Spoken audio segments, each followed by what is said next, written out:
அனைவருக்கும் இனிய வணக்கம். எஸ்ஆர்எஸ் தமிழ் வானொலியில் நாமும் நமது பிள்ளைகளும் உரை சித்திரம் நிகழ்ச்சியில் உங்களை சந்திக்க வந்திருக்கும் நான் உங்கள் ஆனந்தராணி பாலேந்திரா. இன்றைய நிகழ்ச்சியில் டென்மார்க்கில் குழந்தை வளர்ப்பு மற்றும் கல்வியியல் துறையில் பட்டம் பெற்ற எழுத்தாளர் கலாநிதி ஜீவகுமாரன் எழுதிய அட வீட்டுக்கு வீடு வாசப்படி வேண்டும் என்ற அனுபவ கட்டுரை இடம்பெறவுள்ளது. இந்த வேளையில் எனக்கு இந்த வாய்ப்பினை வழங்கிய எஸ்ஆர்எஸ் தமிழ் வானொலியின் உரிமையாளர் ரவிஷானுக்கு எனது மனமார்ந்த நன்றியை தெரிவித்துக் கொள்கிறேன். ஒலித்தொகுப்பில் உதவிய நிரா சுரேஷ், விளம்பர வடிவமைப்பில் உதவிய ஜெர்மனி தர்ஷினி ஆகியோருக்கும் எனது இதயபூர்வமான நன்றியை தெரிவித்துக் கொள்கிறேன். இன்று நான் வாசித்தளிக்கவிருக்கும் கட்டுரை 2024 ஆண்டு வெளியான கலாநிதி ஜீவகுமாரனின் உங்கள் குழந்தைகள் உங்கள் குழந்தைகள் அல்ல என்ற நூலில் இடம்பெற்றுள்ளது. உரை சித்திரம் அட வீட்டுக்கு வீடு வாசப்படி வேண்டும். எழுதியவர் கலாநிதி ஜீவகுமாரன். வாசித்தளிப்பவர் ஆனந்தராணி பாலேந்திரா. கிழக்கு வாசல் படத்திற்கு வாலியவர்கள் எழுதிய பாடல் ஒன்று நினைவில் வந்தது. அட வீட்டுக்கு வீடு வாசற்படி வேணும், தெருக்கூத்துக்கும் பாட்டுக்கும் தாளக்கதி வேணும், தல வாசலில்லா வீடும் ஒரு தாளமில்லா கூத்தும் தத்தி தரிகிட ததிங்கிடத்தோம். நாட்டுக்கு எல்லை, வளவுக்கு வேலி, வீட்டுக்கு சுவர், கதவு, வாசல் என்பது போல குழந்தை வளர்ப்புக்கு கட்டுப்பாடுகள் மிக மிக அவசியமானவையாகும்.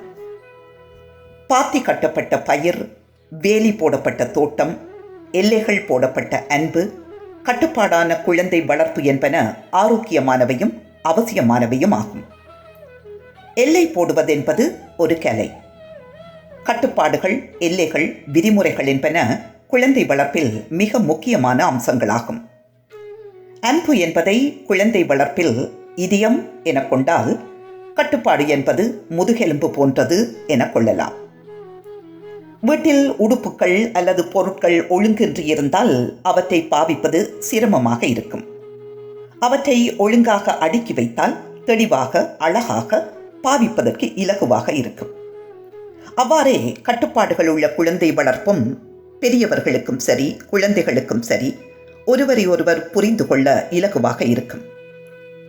தப்பு எது, சரியது என்பதை புரியவும் கட்டுப்பாடுகள் உதவுகின்றன. யார் யார், எவரெவர் எப்படி இருக்க வேண்டும் என்பதையும் இதன் மூலம் உணர முடியும். பரமசிவன் கழுத்திலிருந்து பாம்பு கேட்டது, கருடா சௌக்கியமா? இருக்கும் இடத்தில் இருந்து கொண்டால் எல்லாம் சௌக்கியமே, கருடன் சொன்னது என்ற கண்ணதாசனுடைய பாடல் வரிகள் இந்த கருத்துக்கு விளக்கம் கொடுப்பதாக அமைகின்றது.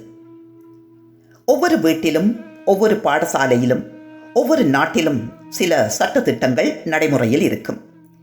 களவு, கொலை, கொள்ளை என்பனவற்றை தடுப்பதற்கு இச்சட்டங்கள் உதவி புரிகின்றன. குழந்தைகள் நல்லது கெட்டது தெரிந்து வளர்வதற்கு இந்த கட்டுப்பாடுகளும் எல்லைகளும் உதவுகின்றன. இரவு வரும் பொழுதுதான் பகலின் அருமையும், பகல் என்ற ஒன்று இருந்தது என்பதும் நமக்கு புரிகின்றது. வீட்டில் பெரியவர்களும் பிள்ளைகளும் சேர்ந்து சமைப்பது, வீடு பெருக்குவது, உடுப்புகளை தோய்ப்பது, எடுத்த பொருட்களை எடுத்த இடத்தில் வைப்பது, சத்தம் போட்டு கத்துவது, கெட்ட வார்த்தை சொல்லல், ஒருவரை ஒருவர் திட்டாதிருப்பது அல்லது அடிக்காமல் இருப்பது போன்ற நடைமுறைகள் எழுதப்படாத சட்டங்களாக வீடுகளில் இருப்பதை நாம் அறிவோம்.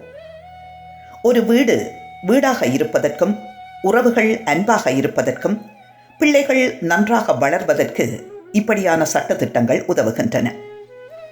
மேலும் தத்தமது வீடுகளில் மட்டுமல்லாது வேறு இடங்களிலும் எவ்வாறு நடந்து கொள்வது என்பதை கற்றுக்கொள்ளலாம்.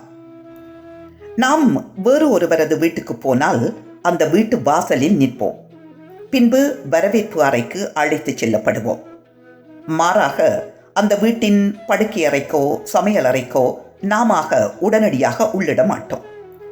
அத்தகைய கட்டுப்பாடுகளும் எல்லைகளும் நம்மையும் நம் குழந்தைகளையும் சமூகத்தில் நல்ல பிரஜைகளாக உருவாக்க உதவுகின்றன. ராஜா யார், மந்திரி யார்? தலை இருக்க வாலாடுது என ஒரு பழமொழி நமது மூத்தவர்கள் சொல்ல நாம் கேட்டிருப்போம். குடும்பத்தின் நிர்வாகத்தில் யார் யாருக்கு அதிகாரங்கள் எவ்வாறு பகிர்ந்தளிக்கப்பட்டுள்ளன என்பது மிக முக்கியமான விடயமாகும்.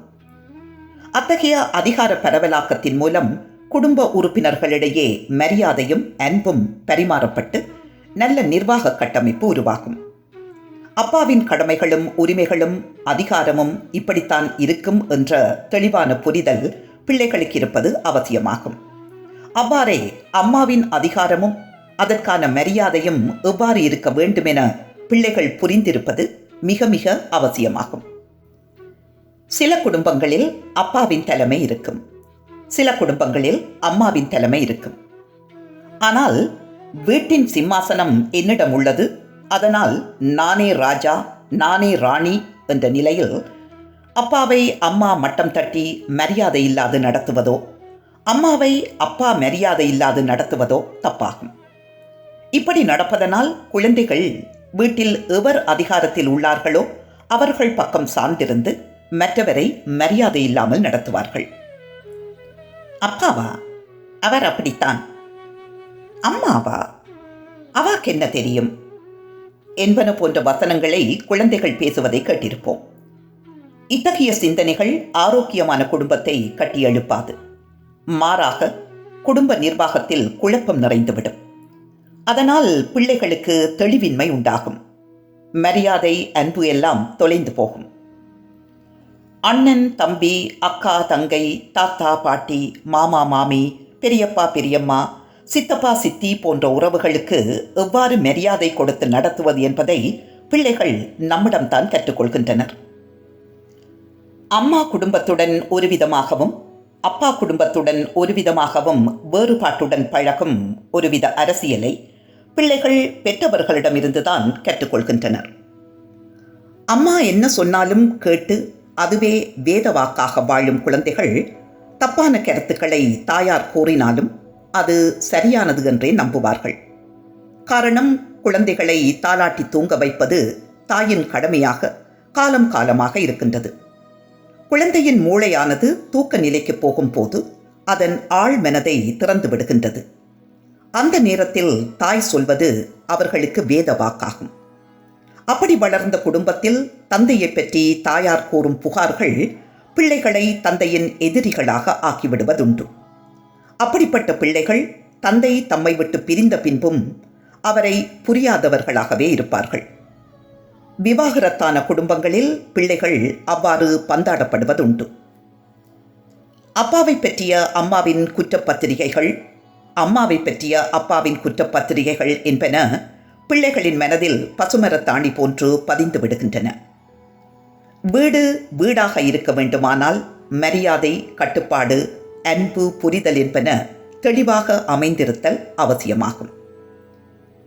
கட்டுப்பாடுகளை எவ்வாறு நடைமுறைப்படுத்துவது? 1. நாம் நமது குழந்தைகளுக்கு கட்டுப்பாடுகளை பழக்குவதற்கு முன்பு நாம் அதற்கு தகுதியானவர்களாக நம்மை செம்மைப்படுத்திக் கொள்ள வேண்டும். உணர்ச்சிகளுக்கு அடிமையாகி கோபப்பட்டு கத்தி குளறி அடித்து திட்டி நம் பிள்ளைகளுக்கு நல்ல பழக்கங்களை பழக்கலாம் என நினைப்பது தவறு. அடிப்பதனால் பயத்தை உண்டாக்கலாம், ஆனால் மரியாதையை உண்டாக்க முடியாது. நாம் அடித்தும் கத்தியும் சொல்லும் பொழுதும் அவர்களது மூளையின் செயல்பாடு நிறுத்தப்பட்டு பயம் முன்வந்து நிற்கின்றது. இந்த நேரத்தில் பிரச்சனை பற்றிய புரிதல் மூளைக்கு போவது தடைப்பட்டு புரிதல் இல்லாது போகின்றது. ஆதலினால் பெரியவர்கள் நிதானமாகவும் அன்பாகவும் தெளிவாகவும் பிரச்சனையை கையாள வேண்டும். குழந்தைகளுக்கு புரியக்கூடிய வகையில் கதைக்க வேண்டும். 2. கட்டுப்பாடுகளை பழக்குவது என்பது தண்டனைகளை கொடுப்பது என குழந்தைகள் தப்பாக புரிந்து கொள்ளாமல் இருக்க வேண்டும். 3. இல்லை என்ற சொல்லுக்கு இல்லை என்பதே அர்த்தம் என பிள்ளைகள் புரிந்து கொள்ள வேண்டும். உதாரணமாக, தொலைபேசியை பார்த்தபடி சாப்பிடுவது தப்பு என்றால் அதை திரும்ப திரும்ப நடைமுறைப்படுத்த வேண்டும். மாறாக கொடுத்தோம் என்றால், நேற்று இல்லை என்று சொன்ன அம்மா இன்று தருகின்றார், எனவே நான் அம்மாவை இருத்தி எழுப்பலாம் என குழந்தை நினைக்கலாம். இந்த இடத்தில் தாயானவள் தெளிவாக இருப்பது மிக மிக அவசியம். மேலும் பெற்றவர்களே பெரியவர்கள் என்பதும் பிள்ளைகளை வழிநடத்தும் உரிமை அவர்களுக்கு உண்டு என்பதையும் குழந்தைகளுக்கு நாம் புரிய வைப்பது அவசியமாகும். நமது சொந்த பிரச்சனைகள், வேலைப்பளு, களைப்பு போன்றவற்றால் நாமும் போராட சக்தியற்று நமது கட்டுப்பாடுகளை தளர்த்தி விடுகின்றோம். இதனால் குழந்தைகளுக்கு கட்டுப்பாடுகளின் அர்த்தம் புரியாது போய்விடுகின்றது. தொடர்ந்து இல்லை என்றால் இல்லை என்பதே அர்த்தம் என பிள்ளைகளுக்கு புரிய வைக்க வேண்டும். 4. கட்டுப்பாடுகளை கடைப்பிடிப்பதில் குழந்தைகளுக்கு மட்டும் பங்கு இல்லை, அது பெரியவர்களுக்கும் உரியதென்பதை நாம் மறந்துவிடக்கூடாது. தொலைபேசியை பார்த்தபடி சாப்பிடுவது தப்பு என பிள்ளைக்கு கூறிவிட்டு அப்பா அம்மா தொலைபேசியை பார்த்தபடி சாப்பிட்டால் அது எந்த விதத்திலும் நியாயமாகப்பட மாட்டாது. பெற்றவர்கள் பிள்ளைகளுக்கு முன்மாதிரியாக நடக்க வேண்டும். பொய் சொல்லப்படாது என நாம் பிள்ளைகளுக்கு சொல்கின்றோம். ஆனால் அன்றாட வாழ்வில் நாம் எதற்காவது பொய் சொல்வதை குழந்தைகள் அறிந்தால் நாம் பொய் சொல்வது தப்பு என கூறிய அறமானது பொய்த்து போகின்றது. மீண்டும் ஒரு முறை பிள்ளைகளிடம் அதை நாம் சொல்லும் பொழுது அவர்கள் அதை செவிமடுக்காது போவார்கள். நம் கண்களுக்கு புலப்படாத ஆனாலும் எப்பொழுதும் நம்மருகிலேயே இருக்கும் ஓர் உயிருள்ள புகைப்பட கருவியே நமது குழந்தைகள். இக்கருத்தை நாம் எப்பொழுதும் மனதில் வைத்துக் கொள்ள வேண்டும். 5. கட்டுப்பாடுகளை விதிப்பதென்பது தண்டனை கொடுப்பதென மனதில் ஒரு நினைப்புண்டு. அப்படியல்ல, மாறாக கட்டுப்பாடுகளினால் மகிழ்ச்சியும் அன்பும் பெருக வேண்டும். உதாரணமாக, எவரும் கெட்ட வார்த்தையால் திட்டுவதில்லை என்ற கட்டுப்பாடு உள்ள ஒரு வீட்டு பிள்ளை வேறு ஓரிடத்தில் ஒருவர் மற்றவரை திட்டுவதை கண்டால், அடடா, நமது வீட்டில் யாரும் என்னை இப்படி திட்டவில்லையே, நான் கொடுத்து வைத்தவன் என நினைத்து மகிழும். விளையாடி முடிந்த பின்பு தத்தமது விளையாட்டு சாமான்களை தாமே ஒதுக்கி வைக்கும் பழக்கமுள்ள வீடுகளில் அக்குழந்தைகள் தமது விளையாட்டு சாமான்கள் மீது மரியாதையும் பொறுப்பு மிக்கவர்களாக இருப்பார்கள். அக்குழந்தைகளுக்கு ஒரு விளையாட்டு பொருளை ஒருவர் பரிசளித்தால் மிகவும் நன்றியுடனும் அன்புடனும் பரிசு கொடுத்தவரிடம் நடந்து கொள்வார்கள். 6. பிள்ளைகள் தப்பு செய்தால் தண்டனை கொடுக்கின்றோம். அவர்கள் நல்லது செய்தால் புகழ்ந்து பரிசு கொடுக்கின்றோம். இதைவிட முக்கியமான விடயம் என்னவென்றால், ஒரு முறை பிள்ளை தப்பு செய்தால் அது ஏன் தப்பு என்பதையும் அதனால் உண்டாகும் விளைவுகளை பற்றியும் பிள்ளைகளுக்கு புரிய வைக்க வேண்டும். 7. சில வேளைகளில் பிள்ளைகள் விளையாடும் பொழுது ஒருவருக்கொருவர் அடிப்பார்கள் அல்லது தள்ளிவிடுவார்கள். பொதுவாக பெண் பிள்ளைகளை விட ஆண் பிள்ளைகளே அடிபடுவது கூடுதலாக இருக்கும். உணர்ச்சி தூண்டுதலுக்கு காரணமான அமிக்டாலா என்னும் மூளை பகுதி பெண்களை விட ஆண்களிடம் அதிகம் உள்ளது. அதனால் ஆண் பிள்ளைகள் கோபப்பட்டு அடிபடுவதும் கூடுதலாக உள்ளது. அடிக்கடி மற்றவர்களை அடிக்கும் குழந்தைக்கு அது தப்பு என அருகில் சென்று கண்டிப்பாக சொல்லலாம். இது முதலாவது படி.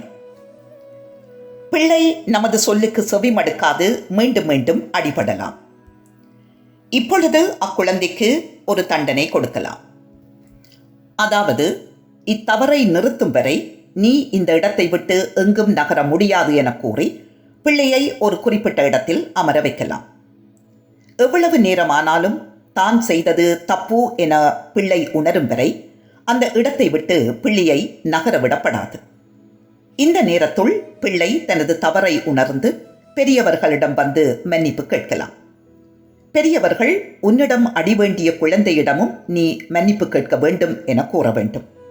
பின்பு இருவரையும் ஒற்றுமையாக விளையாட அனுப்பலாம். மன்னிப்பு கேட்கும் பிள்ளையை அரவணைத்து முத்தமிட்டு மீண்டும் சமாதானமாக்க வேண்டும். கண்டிப்பு எவ்வளவு முக்கியமோ அதே அளவு அரவணைப்பும் அக்கறையும் இருப்பது அவசியமாகும்.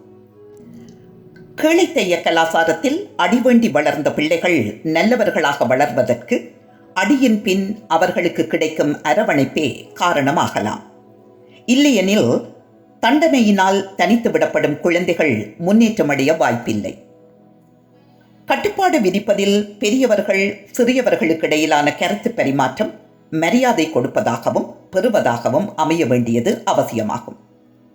தமது உணர்வுகளுக்கு பெற்றவர்கள் மதிப்பு தருகிறார்கள் என்பதை குழந்தைகள் உணரும் பொழுது அது தனது தவறையும் உணரும் தன்மையை பெறுகின்றது.